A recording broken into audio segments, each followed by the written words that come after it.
என்னாச்சு? என்ன கூறாங்கச்சா நடந்துக்கிறான்?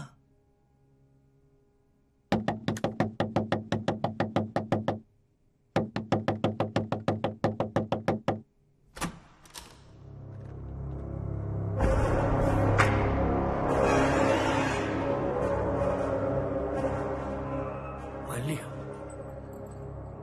யாரு நீங்க? இந்த காயினை பத்தி உங்களுக்கு ஏதாச்சும் தெரியுமா? இந்த காயின் உங்களுக்கு எப்படி கிடைச்சது?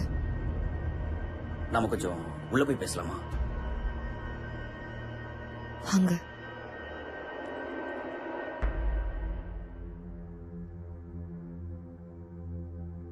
ஐ am sorry for your loss. இப்படி நடக்கும்னு எனக்கு தெரியாது. என் கூட்டாளி எப்படி செத்து போனான்னு தெரியணும்.